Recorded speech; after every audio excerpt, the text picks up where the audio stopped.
Bismillah ar-Rahman ar-Rahim, alhamdulillah, wassalatu wassalamu ala rasulillah. We continue reading from Imam Al-Ghazali's Jawahir al-Quran, Durr, the Juz of Quran in Spares, and we are reading from Surah Al-Shura, verse 7.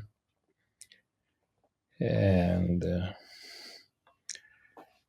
the immediate context before that, right from the very beginning of the surah, there's mention of the of revelation.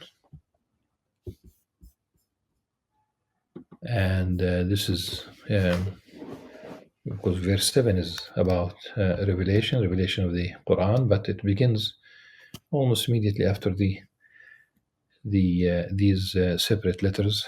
أعوذ بالله السميع من الشيطان الرجيم بسم الله الرحمن الرحيم حاميم عين سين قاف. Immediately كذلك يوحي إليك والذين من قبلك الله العزيز الحكيم. And so addressing the Prophet صلى الله عليه وسلم, you are sent revelation just like those before you. It's Allah subhanahu wa ta'ala, of course, the Almighty, all-wise. And that's the nature of the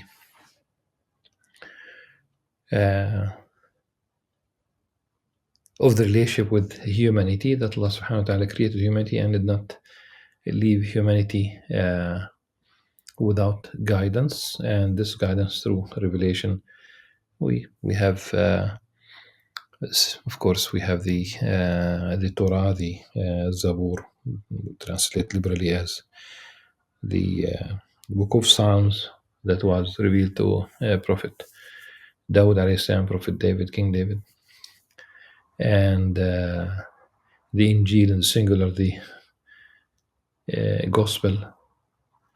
You have the scriptures that was sent to Prophet Abraham, Suhuf Ibrahim. There's no proper name there. Some scholars say that Al-Raqim in the story of the youngsters, in the story of the cave, Surah Al-Kahf, that Raqim is a revealed book. Allah subhanahu wa ta'ala a'la wa alam. But that's Allah subhanahu wa ta'ala sent to different people, through their prophet, revelation to guide them in this life. And in terms of the language, because it's going to be mentioned here, in terms of the language, in the Qur'an, in Surah Ibrahim, verse 4, وَمَا أَرْسَلْنَا مِن رَسُولٍ إِلَّا بِلِسَانِ قَوْمٍ لِيُبَيِّنَ لَهُم. And we have not sent a messenger except in the language of his people to explain, to clarify for them, so that the message will be direct in their language. And for all those who came before Prophet Muhammad ﷺ, the messages were to particular people, except in the case of the Prophet Muhammad ﷺ. This is the final message, and it is universal. And one might ask a question: Isn't there like a contradiction, because it is in Arabic and only the Arabs understand this Quran? With the Prophet ﷺ,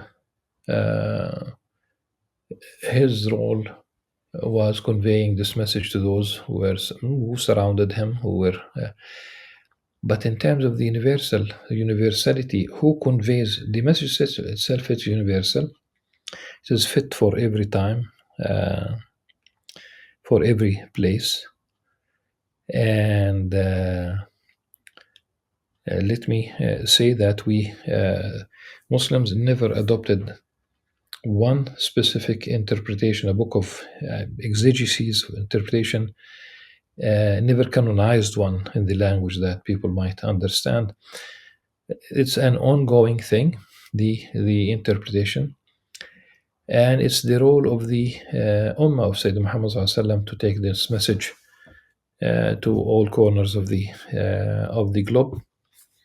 And of course, there are countries, Jazakumullah khairan, who put of effort in helping in these, disseminating the message.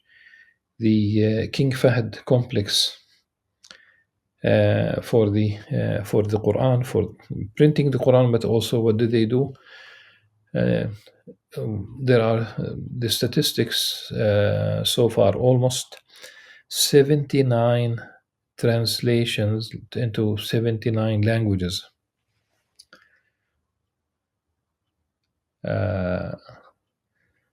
You know that the moment you cover the major languages that are used, like English, which became a lingua franca, the moment you translate it into English, you have already reached probably most people on earth. If you add to this languages such as Spanish and French and Russian and Chinese, and of course talk about major dialects, the same thing to Urdu, to you are reaching, definitely the majority of people. Here we have 79 languages. So there is no contradiction, and it is still the role of the Ummah of Sayyidina Muhammad Sallallahu Alaihi Wasallam to take this message. And there are always remember that it's not only the text of the message, it's not the verbal witnessing, it's also what you preach should also manifest itself in your life as a community. It will be a shame if we inform people about something in the Quran or the Sunnah of the Prophet ﷺ and we are not practicing that. And it's definitely like when we talk about the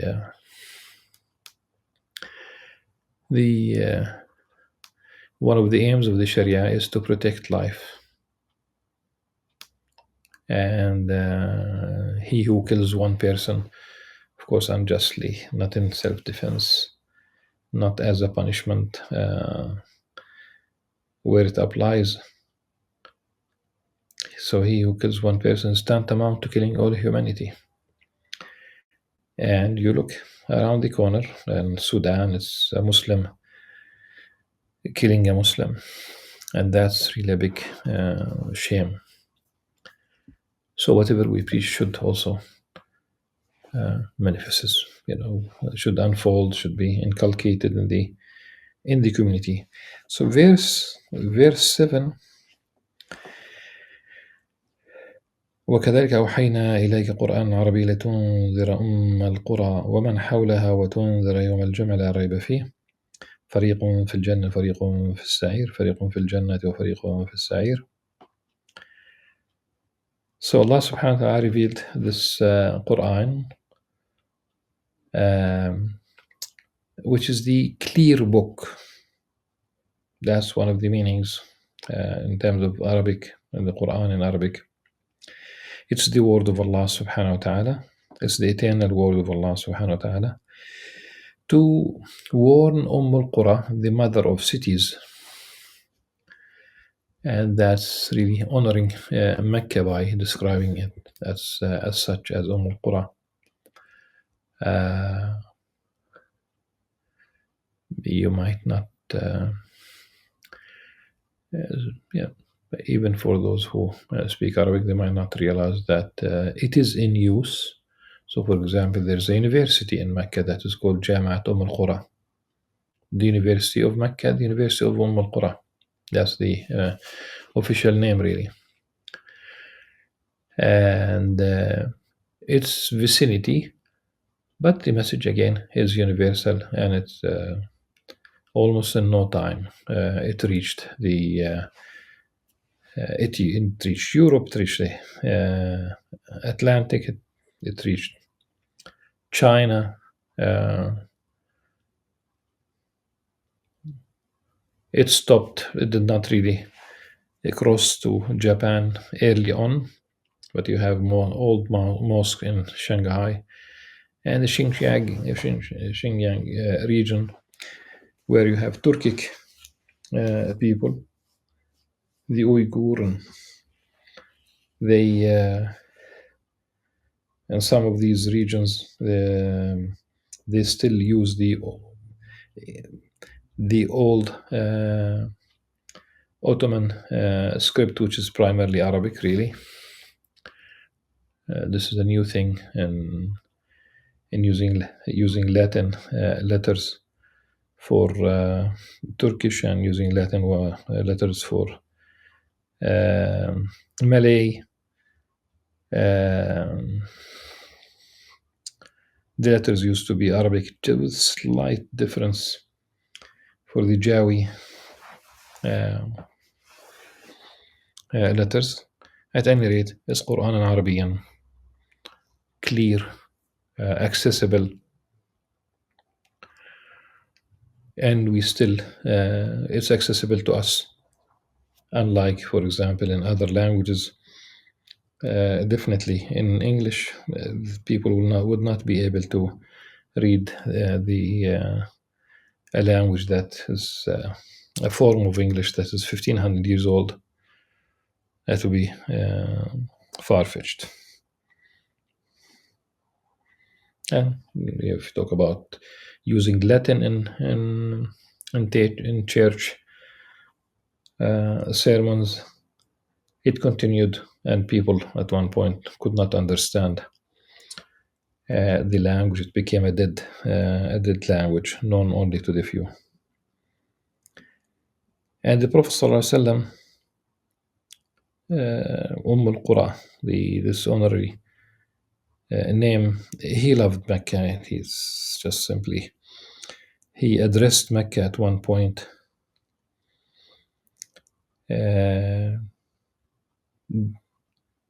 taking oath and addressing Mecca, saying that you are the best of the land of Allah. والله إنك لخير أرض الله لخير أرض الله وأحب أرض الله إلي ولولا أني خرجت منك ما خرجت.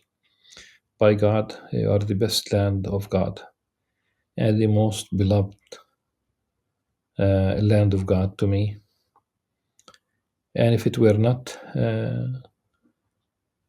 for the fact that I was forced to leave you, I would have never left you. And of course, after the Prophet ﷺ decided to return to Medina after conquering Mecca, the Ansar, the indigenous people of Medina, they were worried that the Prophet ﷺ would return to live in Mecca. At any rate, so this is part of the history of the Prophet ﷺ in Mecca. Of course, there are many other things that one can talk about. The warning to the people: there will be a group destined to paradise and a group destined to hellfire. ولو شاء الله لجعلهم أمة واحدة ولكن يدخل من يشاء في رحمته والظالمون ولهم من ولي ولا نصير. Had Allah subhanahu wa ta'ala willed, He could have easily made all humanity into a single community. It could be interpreted one whole community. It could be interpreted in either way, but definitely here He could have made everyone a community of believers, but He admits into His mercy whoever He wills. ولو شاء الله لجعلهم أمة واحدة ولكن يدخل من يشاء في رحمته والظالمون ما لهم من ولي ولا نصير. As for the wrongdoers, they have no protector nor helper.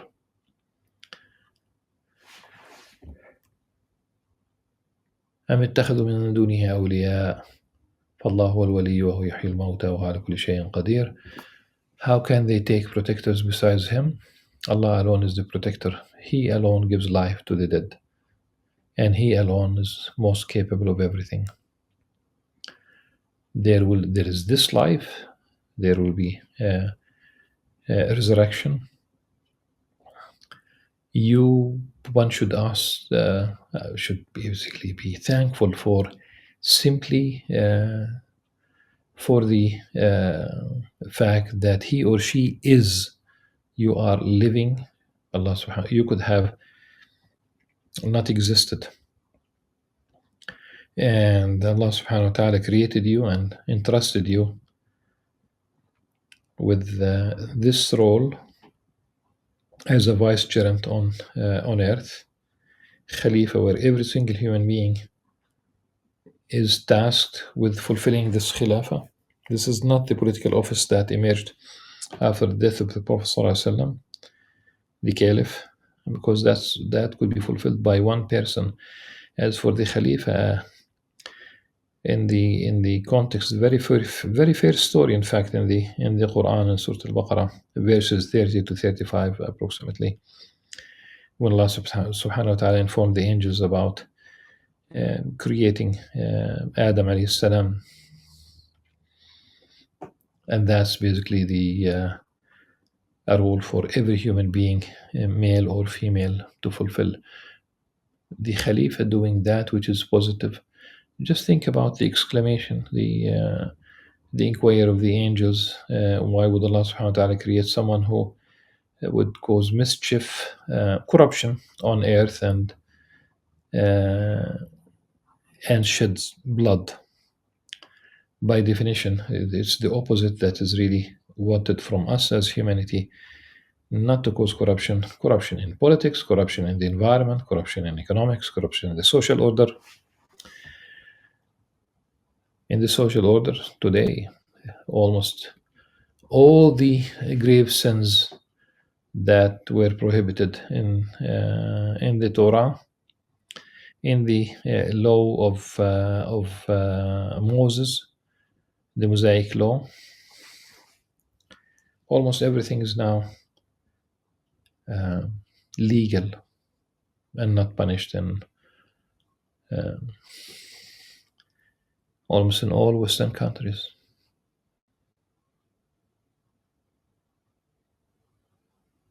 What is it that is not prohibited? Adultery became sanitized. It became extramarital affair. Prostitution is allowed, and they have unions. Drug is allowed. Marijuana at this stage. It is legal. And alcohol and gambling and euthanasia, it's killing. And cosmetic abortion.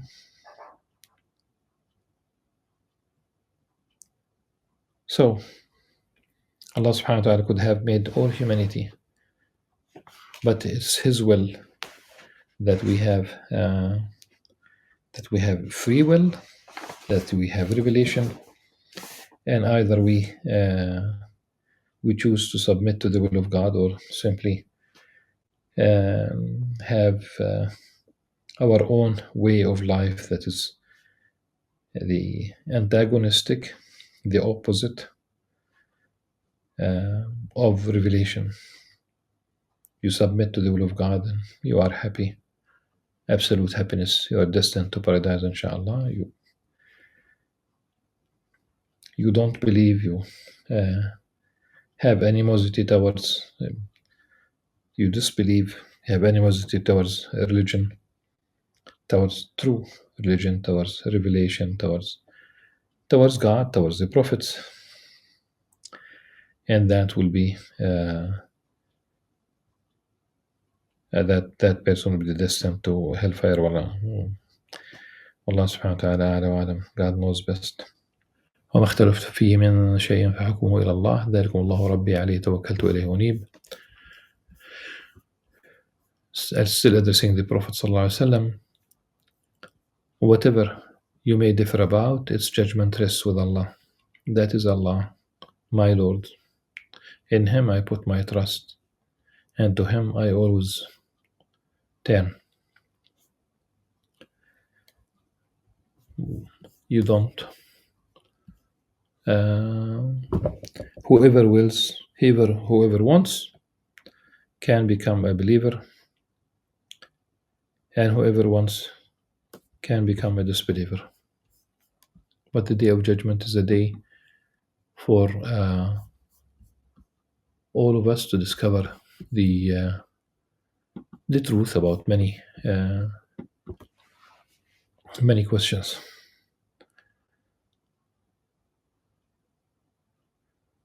People now there's I did hear more than one uh, astrophysicist, scientist, who now when they for a while they could not address the notion of the what happened before the Big Bang theory, and now they came up with the idea that there are multiverses, different universe, the different universe from which matter came from which, and that's like the chicken and the egg. And where did that universe come from?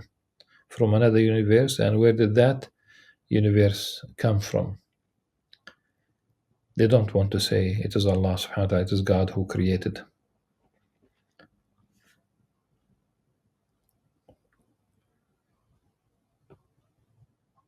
Al-Khaliq, al-Bari, al-Musawwir. He's the creator, he's the initiator without a previous example, of course.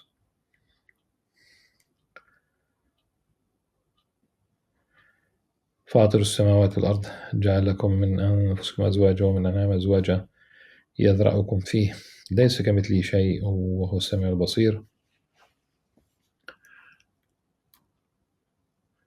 He is the originator of the heavens and the earth. He has made for you spouses from among yourselves. Spouses, male and female. Allah subhanahu wa ta'ala created Adam and Eve. He did not create Adam and Adam. He did not create Eve and Eve.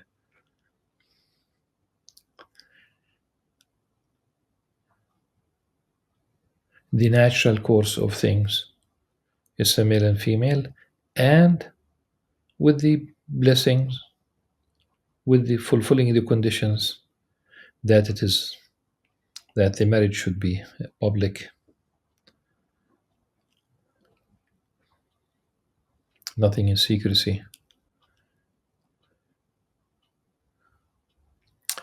And Allah subhanahu wa ta'ala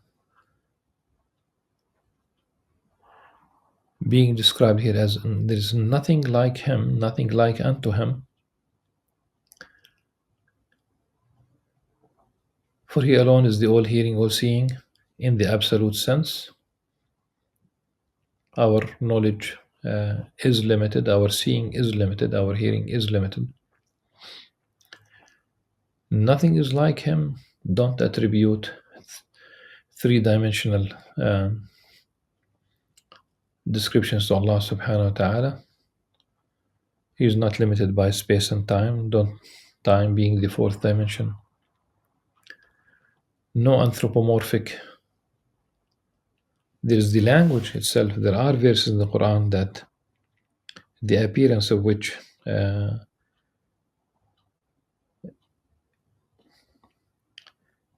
has that anthropomorphic content, but always interpret in the light of such a phrase, ليس كمثله شيء, nothing is like unto him. So when you have the hand of God is above their hands, it's the power of God. Otherwise, remember that you have in the Quran, you have the hand of God. You بيدي, with both of my hands. بأيد, that we have created the universe with hands and it cannot be the case. It's the power. He's omnipotent, Allah subhanahu wa ta'ala. So don't describe Allah subhanahu wa ta'ala. You will find that in the counter-reformation. It's not only during that, of course, period, but I happen to be in Madrid for a lecture. And other than visiting an old library, a former palace that is now run by the Catholic Church, the Escorial, they they have so many manuscripts of Imam Al-Ghazali's books. But I also found some time and I went to the Prado Museum, where the Counter-Reformation massive paintings depict God as an old man. Never in Islam. Never in Islam. ليس كمثله شيء. له مقاليد السماوات والأرض ويبسط الرزق لمن يشاء ويقدر إنه بكل شيء عليم.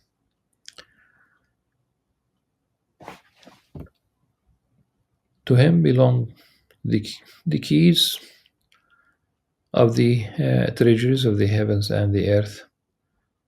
He gives abundant or limited provisions to whoever he wills. Indeed, he has perfect knowledge of all things.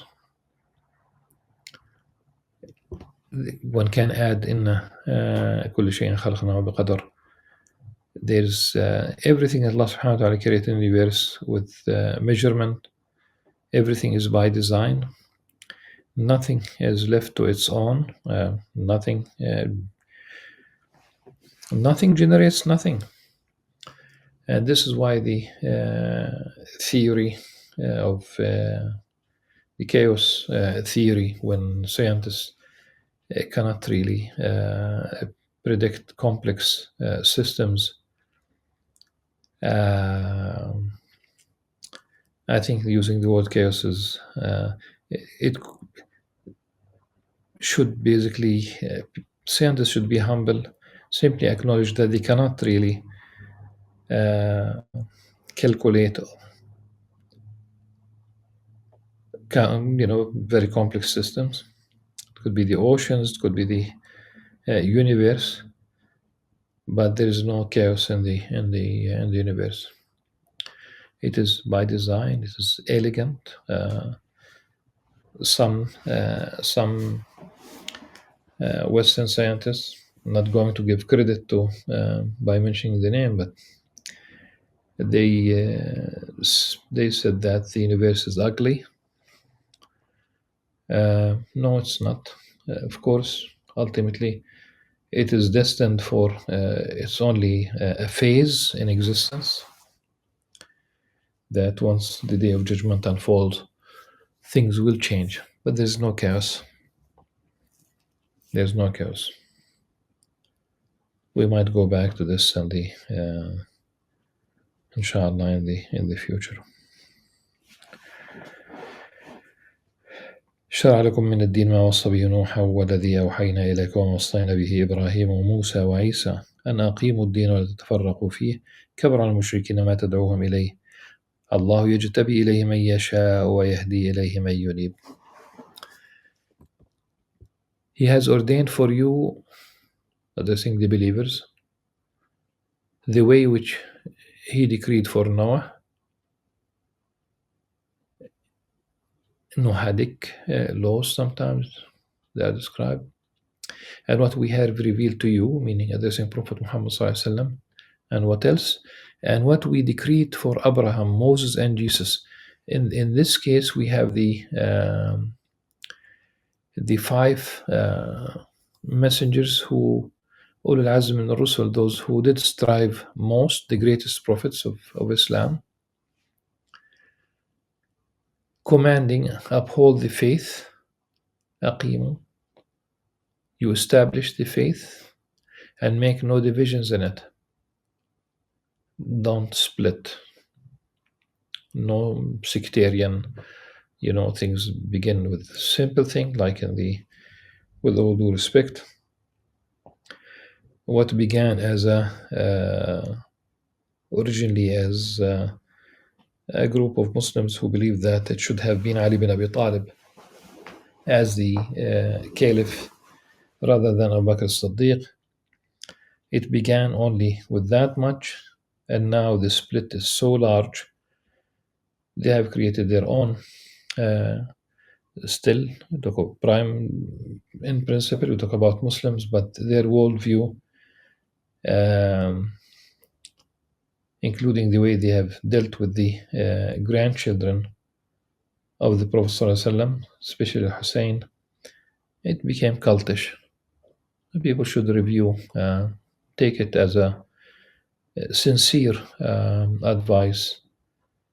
Review all this literature, all these positions, what people do.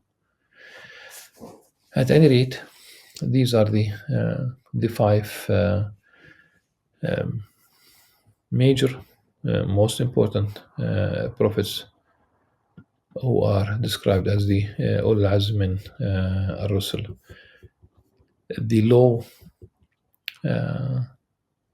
is valid, and there are differences between just so. For example, one difference is the Shabbat was required of the people of the book. It is the Friday hour, meaning the hour is not 60 minutes. It's as long as the moment they call for the prayer on Friday, replacing the noon prayer. From that moment until the Imam finishes the Friday sermons and the congregation prayer, during this period, no business. So essentially, this is that much. In essence, is the same, but it's Friday rather than Saturday. So uphold the faith and make no division in it. What you call the polytheists too is unbearable for them. Allah chooses for Himself whoever He wills, and guides to Himself whoever turns to Him. With this, we conclude, inshallah, this session until the next one. سبحانك اللهم وبحمدك أشهد أن لا إله إلا أنت أستغفرك وأتوب إليك. السلام عليكم ورحمة الله وبركاته.